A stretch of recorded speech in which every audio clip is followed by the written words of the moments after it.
I'm happy to have David Woodruff from Carnegie Mellon University to talk about toward 0-1 low for entry-wise low-rank approximation.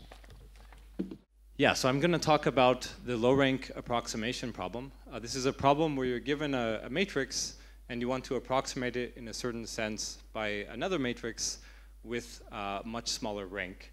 This problem is at the intersection of many different areas in computer science, machine learning, optimization, statistics. We'll take a theoretical computer science view.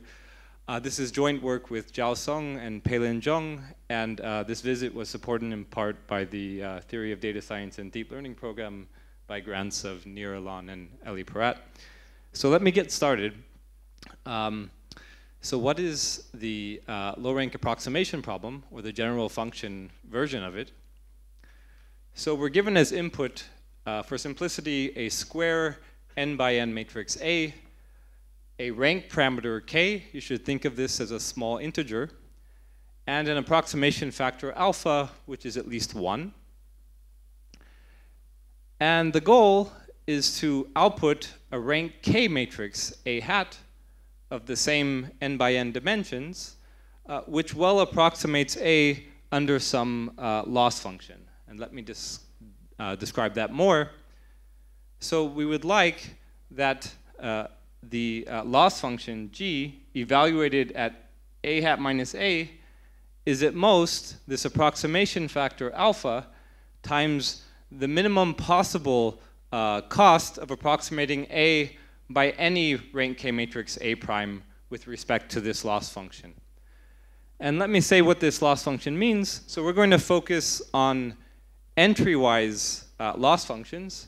So g is going to be a function which just takes in a real number, and so it's the sum over all pairs of indices I and j of the loss function g evaluated at A prime ij minus aij.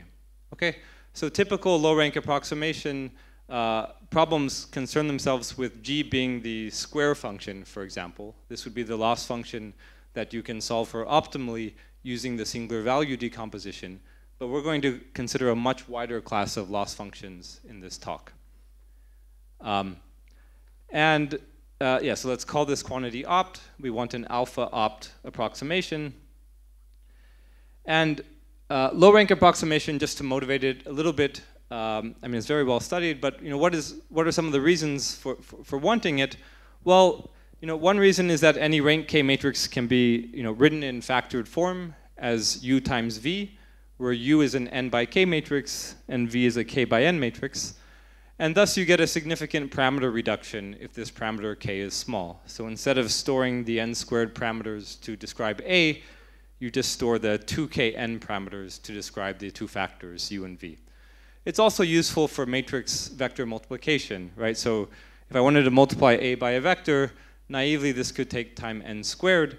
But in factored form, I can first multiply v by that vector in nk time, and then multiply the result of that by u, also in nk time. Okay, so it's also useful for time complexity. In general, in real life, often matrices are low rank, and maybe they're perturbed by noise, and that is the reason for them being high rank.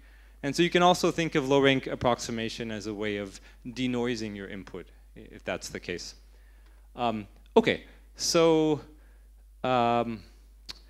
yeah, let me motivate the study of different loss functions. Okay, so typically we look at the singular value decomposition, which, as I said, corresponds to the loss function g of x equals x squared. But we don't really have good motivation for that loss function in many cases.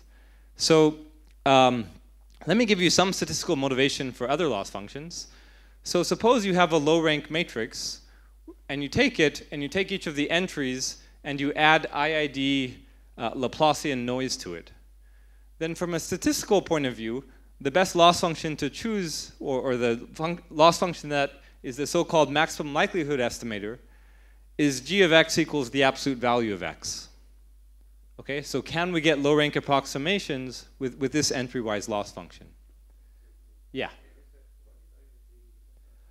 Oh, so what this means is you take an arbitrary rank k matrix. It's arbitrary, no distributional assumptions. And then for each entry, you add independent, identically distributed an independent, identically distributed random variable drawn from the Laplace distribution. Okay, and now if you do this, then you might ask, which loss function should I use? And the loss function g of x is absolute value of x has nice statistical interpretation. Any other questions? And feel free to stop me at any time. Yeah. Yeah, this is all entry-wise loss functions. Yeah, so we apply g of x to all of the n squared entries in the difference. Now, as I've been saying, g of x equals x squared is the common loss function. This corresponds to a matrix norm, the Frobenius norm, minimizing that. And this also has a nice statistical interpretation. So going back to the previous example, if instead of adding this independent, identically distributed Laplacian noise, if that's Gaussian noise, so you add a random variable from the normal distribution for each of these, then g of x equals x squared is the maximum likelihood estimator for that, yeah. Exactly. So another example, so this is motivating a large class of loss functions. Another example, which is a little bit more exotic, is the Huber loss function. I'll define it formally in a few slides, but what it looks like is it's quadratic near the origin, just like this previous loss function, but at some point it switches in a smooth way to becoming linear, like this first loss function. And that's the maximum likelihood estimator when you're when these random variables, this noise you're adding to each of the entries, comes from the so-called Huber density, which is a probability distribution which looks Gaussian, but it allows for sparse outliers. I won't define it formally. Yeah, Guy. Yeah. Oh, why? Oh, so that's the loss function that you're using. That it's. Why would the distribution look like this? Yeah, because oftentimes you don't just have Gaussian noise. You have some maybe some entries you add are very corrupted. So these are called outliers, and you might have a small number of outliers. Yeah.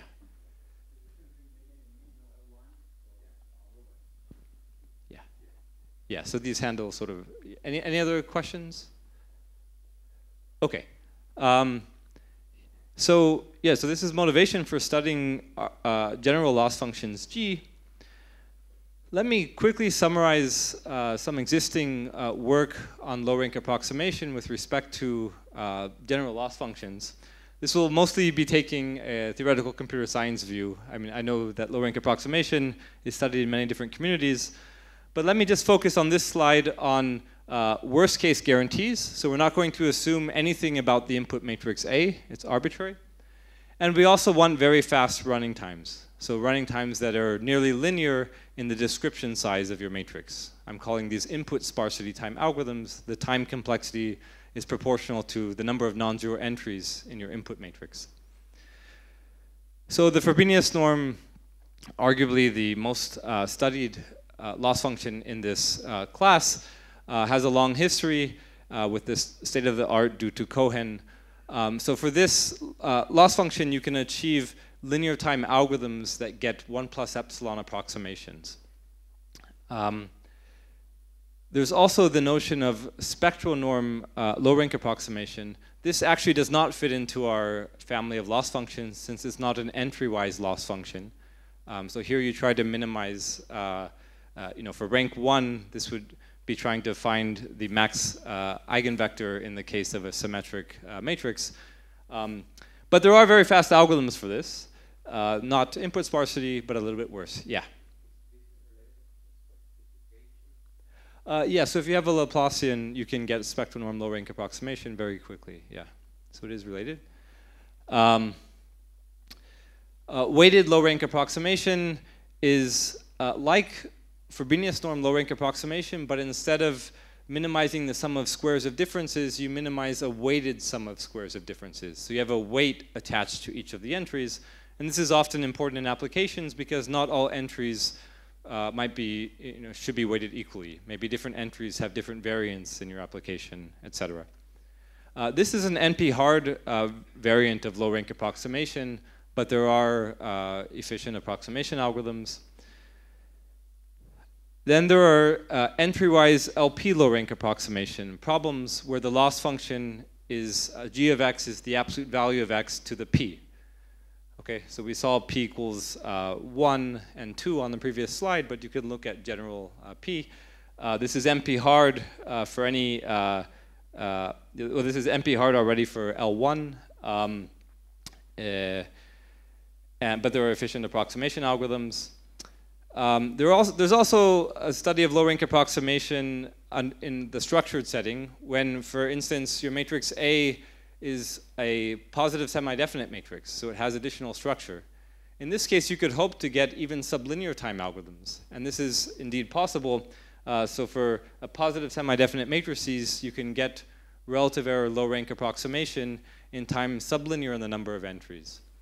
And there are other variants of this. Maybe you're given an arbitrary matrix, but you like the best positive semi-definite low-rank approximation because you know your matrix should be a positive semi-definite matrix, but for whatever reason it was corrupted, and you're trying to find a good positive semi-definite approximation. There are other structured matrices, distance matrices. So these are matrices where you have a set of n points, and the ijth entry corresponds to the distance between the ith and jth point in some metric space, say. And so you get a lot of triangle inequality constraints on the entries in your matrix, and because of all these constraints, you can also get sublinear time algorithms that are very efficient. Okay, and then these are just matrices. You could also ask all these questions for tensors. What does the rank even mean for tensors? Can you get good low-rank approximation? So there's a large theory on that. Okay, so let me now move to the outline of this talk. So I'm going to start with a special kind of low-rank approximation. In fact, all of our results will be of the form of column subset selection. So this is a kind of low-rank approximation where your left factor, remember we can write a low-rank matrix as u times v. These are the two factors. Your left factor u is going to consist of an actual subset of columns of your input matrix. Okay, and this has certain desirable features. For example, suppose the columns of your input matrix were sparse. Then you would have a sparse factor as well. So we're going to design column subset selection algorithms for a wide class of loss functions G. So I'll give you an algorithm, and I'll mention some hardness which justifies some of the parameters in our algorithm. I'll mention the natural extension from column subset selection to low-rank approximation. And with whatever time I have left, I'll focus specifically on the loss function L1, where I'll try to get even better approximation factors under some additional assumptions. But for the most part of the talk, the first part of the talk, I'll make no assumptions on the input matrix A. Okay, so the title of this talk is Towards a 0-1 Law. And let me try to explain what that means. So our goal was someone hands us a loss function G, and we can immediately tell you, does this loss function admit efficient approximation algorithms for low-rank approximation? Okay, so we weren't able to solve that. And we didn't look at low-rank approximation. We looked at a specific kind of low-rank approximation called column subset selection. So can we answer that question for column subset selection? Now, we weren't able to answer it for column subset selection either, but this is what we have. Okay, so it's towards a 0-1 law. We show that if the loss function has two very basic, innocent-looking properties that most loss functions possess. The first one is an approximate triangle inequality.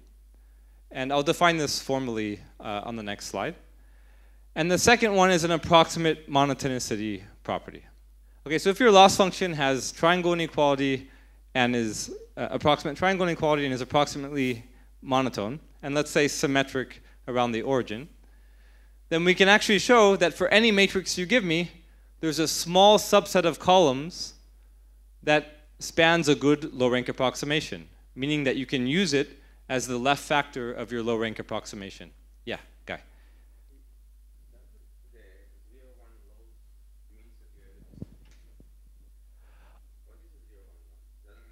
Yeah, so we didn't quite resolve this question. Well, 0-1 law, we wanted just to have a characterization. Okay, this is what I mean. So what I wanted for a 0-1 law is someone hands me a loss function, and I can just tell you if there's a good low-rank approximation. That's what we meant by it. Maybe it's used in different ways in different contexts. Yeah, no, it's not in that sense. It's not that, yeah. So what I want is a characterization. So what we can show combinatorially is if your loss function has these two properties, then there's a small subset of columns. You give me any matrix, I can find a small subset of columns which spans a good low-rank approximation, meaning I can use it as my left factor in low-rank approximation. And moreover, we can show that there are functions. So if this property holds and this does not, there's a function for which this property holds and this does not, for which there's a corresponding input matrix, for which there is no small subset of columns spanning a good low-rank approximation.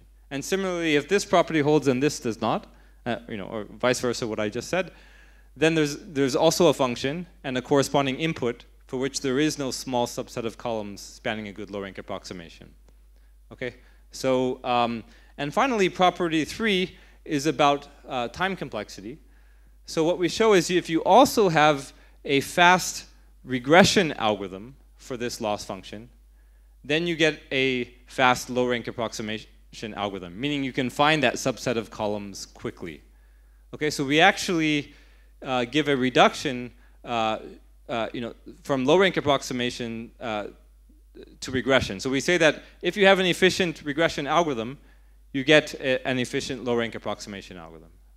Okay, so to me this was surprising that these are just directly related to each other. Any questions? Okay. Let me describe these basic properties. They're probably along the lines that you would think. So approximate triangle inequality.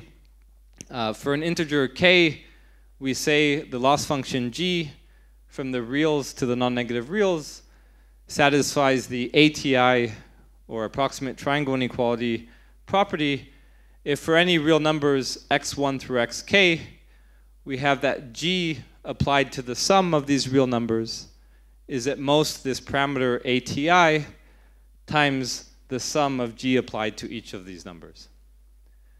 Okay, and we do allow this parameter ATI to depend on k and n. Now, maybe a running example to keep in mind is g of x is the absolute value function. Okay, so L1 low-rank approximation, and in this case, this ATI is just 1. Okay, it has triangle inequality. The next basic property is this monotone property. So for the parameter mon, which is at least 1, we say that our loss function g of x is monotone if for any real number arguments x and y, where the absolute value of y is at least that of x, we have that g of x is at most this parameter mon times g of y. Okay, so roughly monotone increasing. So again, with g of x being the absolute value of x, this monotone parameter is just 1. Okay. Okay, good. And finally, the third property. So there's more text here, but let me parse this for you. It's just the regression property. We say that our loss function g of x has the reg, t regression property if given an n by d matrix A, and think of n as being larger than d, so it's a tall, thin matrix, and a matrix B, which is n by m, again think of n as being larger than m. For each column I of B, let opt sub I denote the optimal regression cost of fitting the ith column of B to the span of the columns of A under this loss function G. Okay, so what does this mean? What is regression? Well, I can look at A, it's an n by d matrix, and I can look at the linear span of its columns. And I'm trying to fit the ith column of B, which is also an n-dimensional vector. I'm trying to fit it to the column span of A. And X is giving me the coefficients of that fit, which minimize, I look at AX minus BI, it's an n-dimensional vector, and I apply this loss function to each of the entries. And the minimum possible cost I can get is opt I. Question, Danny? Yeah. Yeah.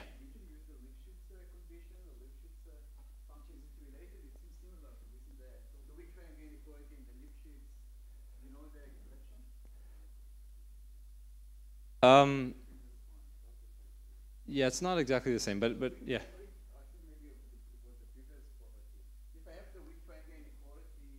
Yeah.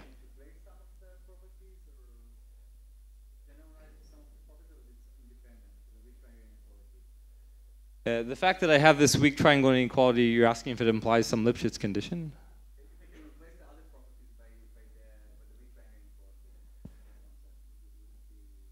So these are the only two properties we're going to use. I mean, they're related to existing properties like Lipschitz type properties. Maybe we'll see from the proof if those could be applied instead. Yeah. Any other questions? Okay. Yeah, so what is the regression property? So opt I is the optimal regression cost for fitting the ith column. And we're just saying that there's a good regression algorithm. Okay, so if there's an algorithm that runs in time t and outputs a matrix x prime, where the regression cost of using x prime on the ith column of B is at most this parameter reg times the optimal cost. Okay, so all we're saying is we have an algorithm which runs in time t and solves regression for each of the columns of B. And the approximation factor you get is this reg parameter. Okay. Again, the running example being g of x is the absolute value function of x. You have, for regression, you can write it as a linear program. Okay, when this is the absolute value function, you can get rid of the absolute values, write it as a linear program. You can solve it in polynomial time, and this regression parameter is just 1. Okay, but there are more efficient approximation algorithms. Yeah.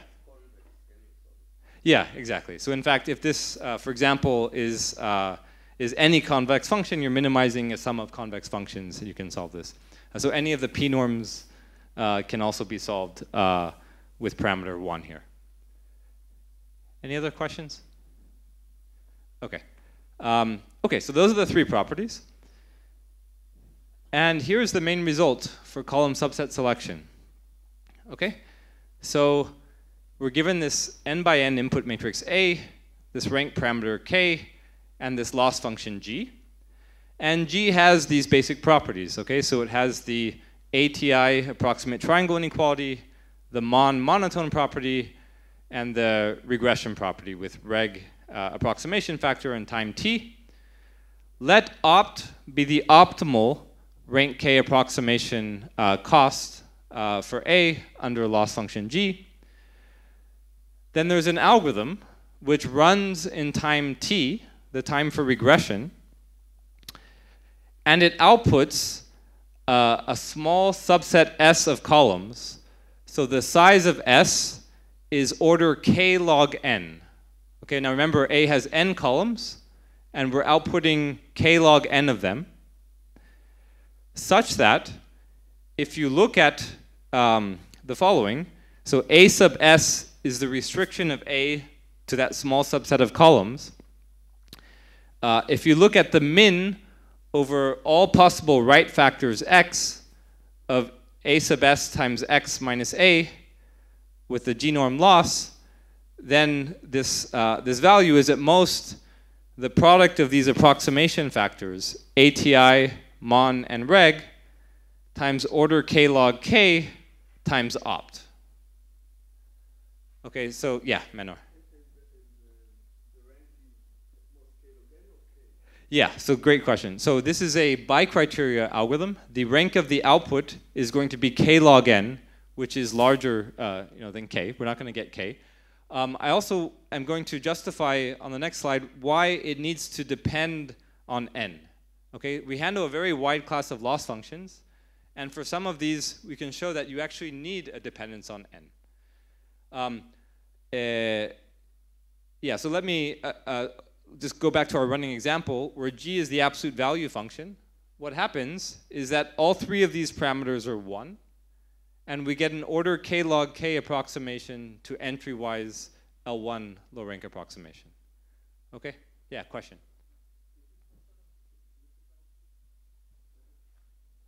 No, yeah. So far what I've described is you just get a subset of columns, k log n columns, but you have a fast regression algorithm by assumption. And so solving for the right factor is actually just a regression problem. So you can solve for each of the rows of x one at a time using regression. Yeah. And I'll mention that more. Yeah. Any other questions? Okay. Okay. And yeah. So let me justify the size of our subset of columns a little bit. So one of the functions we can handle is this Huber loss function that I mentioned earlier. What is the Huber loss function? There's a formula for it here, but as I said, it's quadratic near the origin. So think of this tau parameter as being 1. So it's x squared, provided that x absolute value of x is less than 1. And once absolute value of x is 1 or larger, it becomes the absolute value of x. Okay, so this function is useful because it's being quadratic near the origin means, for example, that it's differentiable at the origin, which is useful in optimization problems that take gradients. But being linear far away from the origin is also useful because it's more robust to outliers in the same sense that L1 is robust. Since you're not squaring the distance from the origin, you're only taking the absolute value of the distance. This sometimes makes it more robust in applications. So this is a loss function that's often used. And what we can show is that already for k equals 1, you want the best rank 1 approximation.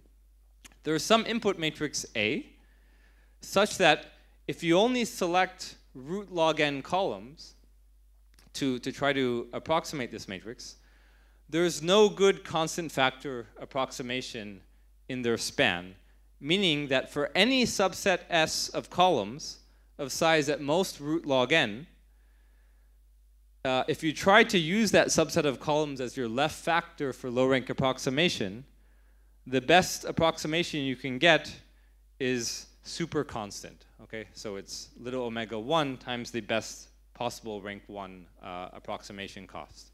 Okay, now remember we wanted, in this case, what you would want for k is 1 is a constant factor approximation. But this is saying that you can't get it unless you have a number of columns that grows with n. Okay. Some of these loss functions are nicer. The quadratic loss, g of x is x squared. You can always find order k columns that give you a constant factor approximation. But for some of these other loss functions, that's just not true.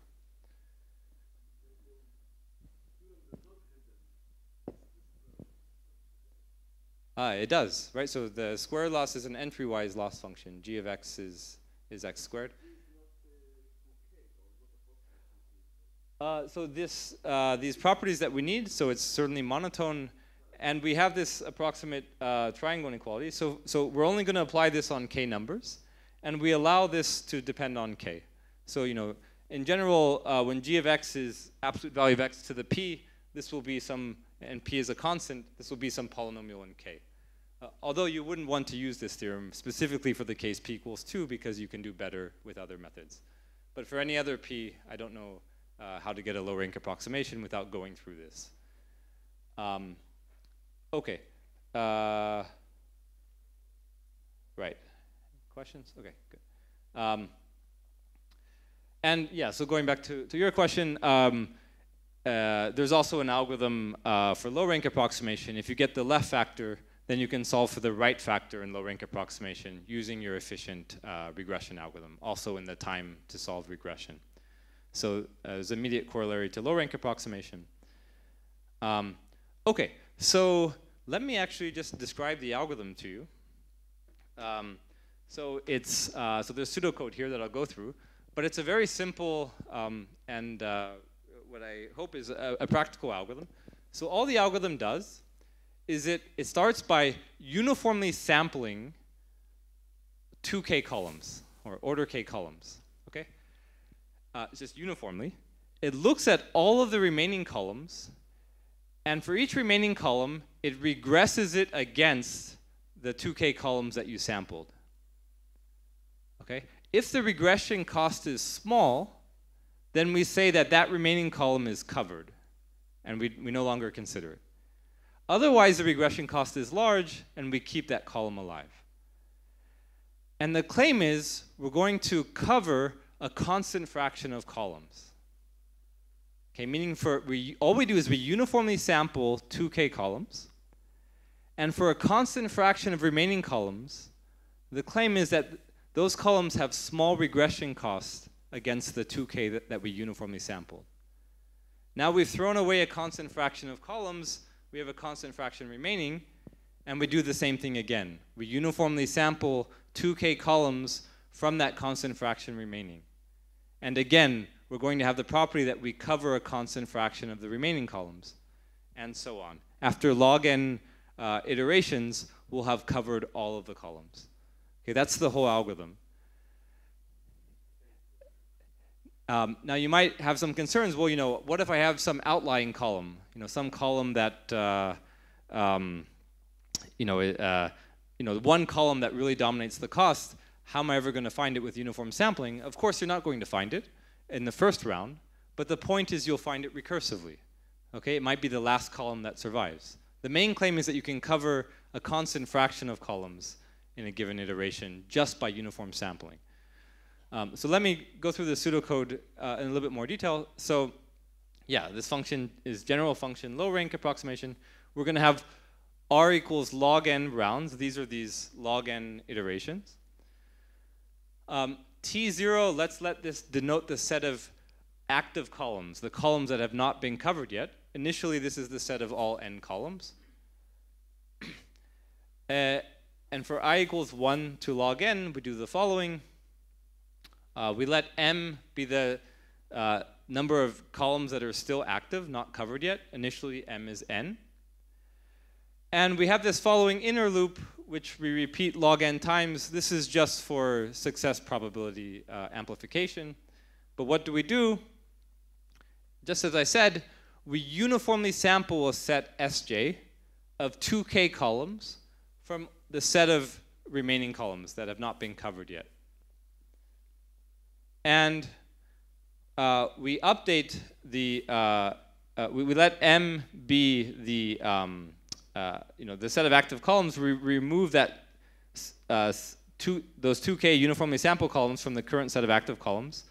We set the parameter d to be 2k, and we just run regression. Okay, so we run regression where the n by d matrix, d is 2k, is this uniform sample of 2k columns. We regress against all the remaining columns that are still alive and haven't been covered previously. And when we run this regression algorithm, we get a list of costs. Okay, so each cost is the regression cost for the corresponding column.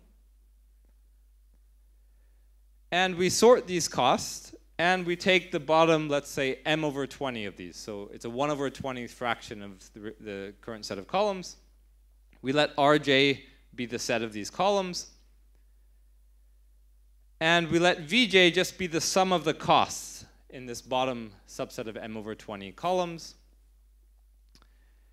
And this was for one iteration in the inner loop, j. And we just let j star be the best iteration that we found among those log n. Okay, so the one that had the minimum sum of costs for the bottom m over 20 columns. We then remove those 2k columns we sampled in the j starth iteration together with the m over 20 columns that had the bottom cost in that iteration. We remove those from the set of active columns, and we include those 2k columns in our overall set of columns that we want to output. That completes this outer loop, and at the end we just return the union of all the columns we found in each of the iterations. Okay, that's the whole algorithm. Questions? Okay. So this is sort of, so if you have a good regression algorithm, you get a good low rank approximation algorithm. Yeah, so this repeating it log n times allows for a high probability.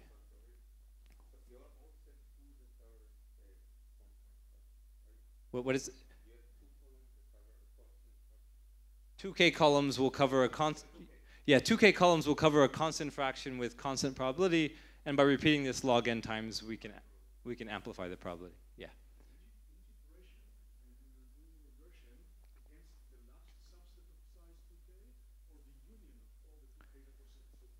You mean, when you say the union, you mean from previous outer iterations, right? Yeah, so we actually just do it against the 2k that we sample in that iteration. It might be possible in some cases to exploit, I mean, why not? To exploit the columns that you sampled in previous iterations, but they don't help our complexity in the worst case, yeah.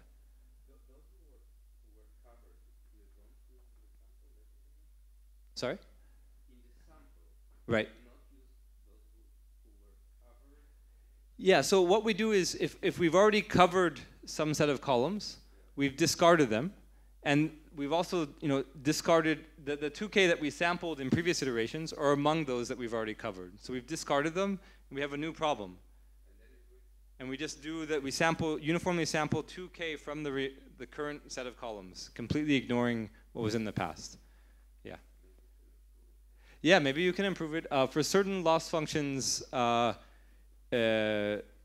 I mean, so we are getting k log n columns. Yeah, it's possible that the approximation factor or the number of columns could be improved for certain loss functions. Yeah.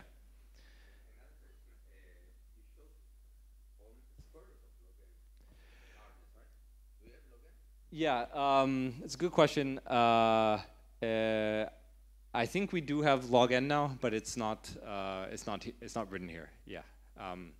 So I think in the worst case, you do need k log n, and the reason actually comes from, imagine like having a geometric sequence of column costs. Then you're going to sample roughly in the middle of those. You'll cover things beneath you, and then you'll have to sample again in the middle of what's left, and you kind of get log n iterations this way, yeah, and log n columns this way, yeah. Okay. So that's the whole algorithm. We return S. And in case that wasn't clear, let me just give one more example. So let U and V be two vectors in Rn. U has unit L1 norm, and V has L1 norm n. And for I equals 1 through n, let Hi be a random n-dimensional unit L1 vector. So those are those two lines. Let's define an n by n plus 1 input matrix A, where the first n columns correspond to perturbations of this vector u. So the first column is u plus h1, the second u plus h2, and the nth u plus hn, and then v is the last column. Okay, so if the loss function g is the absolute value of x, then a good rank 2 approximation, what might it be? Well, one thing that might come to mind is I could take the average of the first n columns. So that will equal u plus the average of all of these hi's, and hopefully that will be close to u. And I could also take the direction corresponding to v, the last column. That might be a good rank 2 approximation. And I do want to stress that maybe for loss function g of x equals x squared, you might only choose v. Maybe you might not choose this first direction because the loss function is less robust. I mean, depending on what the 2 norms of these vectors are, it might be the case that v has very high 2 norm and the u's have small 2 norms, so maybe you just choose this vector instead of the average of these. I mean, that's just an example. But let's see how our algorithm would behave. So our algorithm, what does it do? Well, it uniformly samples a column, or 2, let's say 1 column. So it samples this column because it's very unlikely to sample this V column. It samples this column, and this column is a pretty good fit for the remaining first n columns. And so you'll say that all of these columns are covered, and then in the second round you'll have 1 column left, and you'll just choose that column. Okay, so that's how the algorithm would behave. Yeah, so we'll see what it means to fit something well in the analysis. But okay, so let me move on to the analysis then. So the idea is to take your input matrix A and decompose it as A star plus delta, where A star is the optimal rank K approximation with respect to this loss function, and delta is what's left. Okay, so the G norm, it's not a norm, but let me just call it that. The G norm of delta is equal to opt. Okay. And here's the following thought experiment that drives the analysis. So suppose we sample 2k plus 1 column indices uniformly at random. So I1 through I2k plus 1, let's say without replacement. And we consider the submatrix. Okay, so let's write our optimal rank K matrix A star as U star times V star, product of an n by k factor and a k by n factor. Let's look at the submatrix of V star indexed by these 2k plus 1 uniformly randomly chosen columns. Okay, so V star, so it was k by n, and we're looking at a k by 2k plus 1 submatrix. Okay?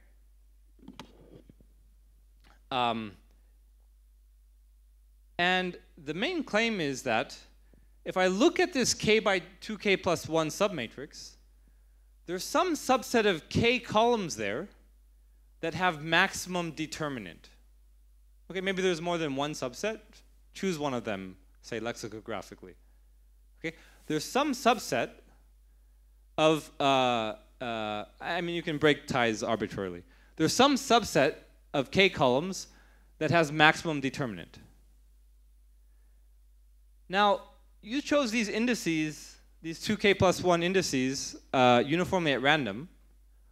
What's the chance that the I2k plus first, that index, is inside of the k by k submatrix with maximum determinant?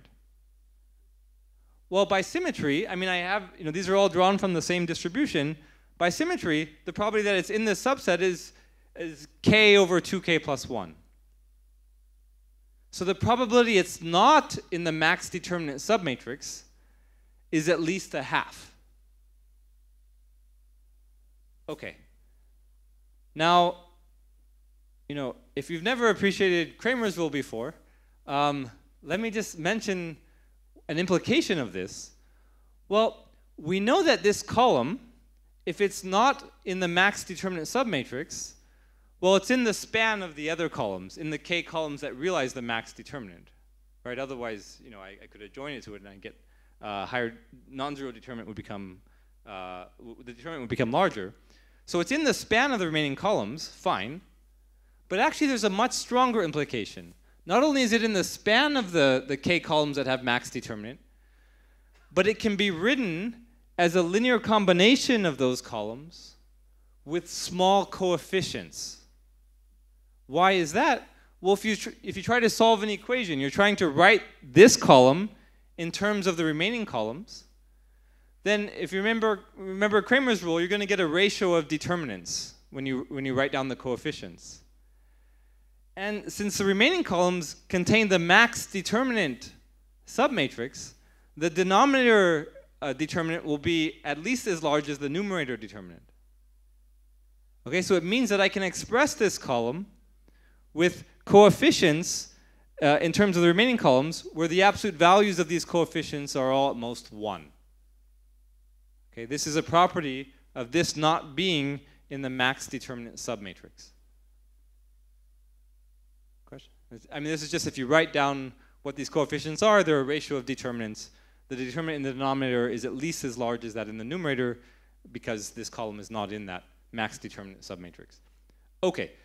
Now, if we just multiply both sides of this equation by the left factor u star, then you get that the I2k plus first column of A star can be written in terms of the remaining 2k columns, I1 through I2k, of A star with small coefficients. All I did is I took this equation and multiplied both sides by u star.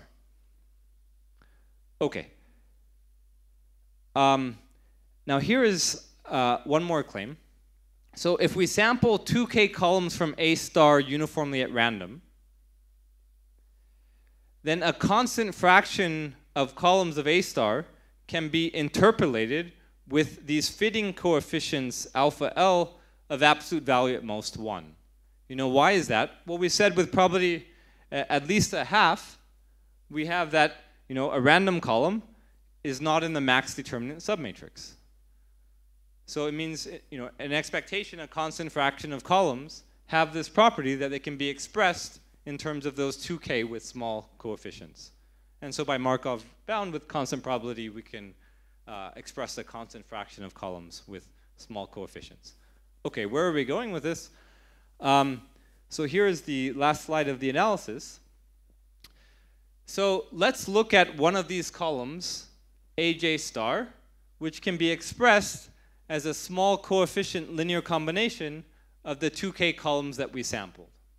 Okay, let's just take one of these columns. What is the implication of this? Well, now remember, we don't know what A star is. This is the optimum. We know what A is. We sampled 2k columns of A. And so these are the 2k columns we sampled. And we're trying to fit this other column of A sub j. Now we can use whatever fitting coefficients we'd like. We'd like to use those coefficients which minimize the cost. We solve regression problem. But what is that cost? Well, it's at most the cost of using these unknown coefficients for which the jth column of A star can be written in terms of the remaining with coefficients at most, absolute value at most 1. It's at most that cost of using these coefficients. Now, what happens when I plug in these coefficients? Well, remember A, it can be written as the optimal matrix A star plus this error matrix delta. When I substitute A as A star plus delta, well, I have this equation. So the A star part just completely cancels. And so what do I get? Well, the A star part cancels. And so I get that this, the G norm of this, is the G norm of the error matrix delta J minus, you know, the small coefficient combination of the other columns in the error matrix, delta sub IL, where I'm sampling I1 through I2k. Okay, but great. Now what can we do with this? Well, now we can use all of our nice properties of our loss function. You know, I mean, how do I handle this expression? Well, it's a sum of 2k plus 1 vectors. I can apply my approximate triangle inequality on each of the coordinates of those vectors. And so I get that this G norm is at most this approximate triangle inequality parameter times what I get when I apply the triangle inequality, the G norm of delta J plus the sum of G norms of each of these vectors. Good. And now we know, by Kramer's rule, that each of these coefficients, alpha L, is at most 1. So now I can apply this monotonicity property. And I can say that, you know, the G norm of this, well, it's at most this monotone parameter times the G norm without the coefficient. Okay. And now we're in a good situation. We're saying the cost of fitting the jth column against our uniformly random sample is at most, you know, these parameters times, well, this is the optimal cost on the jth column. Yeah. This monotonicity property, right? Because we wanted to say, we wanted to remove this coefficient. Yeah, I mean, if this coefficient, you know, were really large, then maybe this would be like maybe I would have to factor out that coefficient and I pay for it. But the fact that it's at most 1 allows me just to take it out. Yeah. Any other questions? Okay, so we're in a good situation. The cost of fitting the jth column, it's what the optimal solution pays on the jth column, up to these parameters. But you might be saying, oh, well, what about this term? We have to pay the G norm of each of our sample 2K columns, and we might have to pay it over and over again, right? Because we have n different columns J we're fitting. Maybe we're going to pay this second cost n times, and then that will just destroy the approximation factor. But what do we know about this? What is it? Can be removed? Or? Yeah, but what do we know about this quantity? Is it large? Is it small? Like, what do we expect this quantity to be? Yeah, it's the average cost. We uniformly sampled 2K columns, and we looked at the cost. So what is the expected value of this? Well, the expected cost is the average, 2K over n times opt. And fine, well, we have to add it up n times for fitting each of potentially up to n columns. But that means we multiply this by n. It's just order k opt.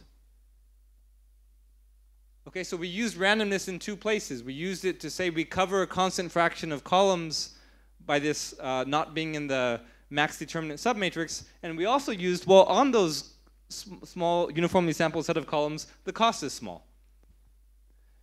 And yeah, so since each time we can fit a constant fraction of the remaining columns with small cost, we can recurse log n times to fit all of the columns. That's why we get order k log n as our overall subset size of columns. And finally, if you look at the analysis I presented to you, the approximation factor is order k log n, because in each of these log n iterations, we're paying order k opt. Now, I promised you an order k log k approximation, independent of n.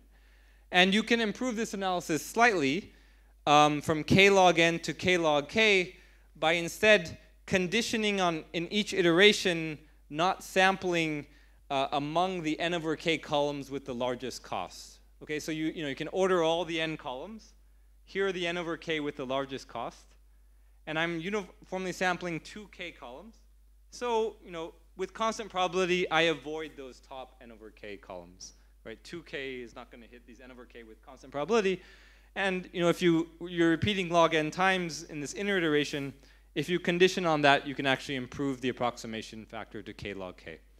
And yeah, so I'm out of time, so let me just stop there and just briefly mention that, so this was for worst case matrices A. If you make additional assumptions on A for functions like the L1 loss function, you can actually do much better and get 1 plus epsilon approximations. If you're interested in that, just talk to me afterwards. So that's all. Thanks. Yeah, a lot of these functions, you just have to verify approximate monotonicity and Tukey loss function. Yeah, it depends like how you define the the transition from quadratic, if it's like completely flat or like slightly has a slight.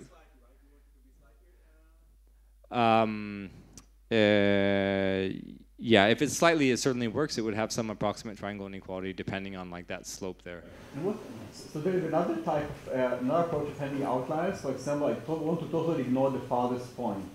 Is there some reduction between these two approaches? It's probably much harder. Oh, I see. Like this robust statistics, this line of work in TCS that's like trying. Optimal subspace, but you would have to ignore the farthest k points. I see. Yeah. So this doesn't handle that. A lot of those variants are, NP hard, of course. But if there's some way of Okay, cool. One, it's totally independent. I mean, there's no relation, approximation, something. Because in practice, actually, that's what people do. They use this to actually handle the other one. I wonder if there is a theoretical approximation, relation, anything. Yeah. So this analysis is tailored for these entry-wise loss functions. I wouldn't know how to fit that into this framework, but maybe, I mean, you could hope for some kind of algorithm that is maybe inspired by this framework of uniformly sampling, trying to cover, and seeing, maybe ignoring things that are not covered, et cetera. In practice, it gives a good approximation for the other problem. That's what's interesting in practice. I see. Yeah, it's possible. Yeah, yeah.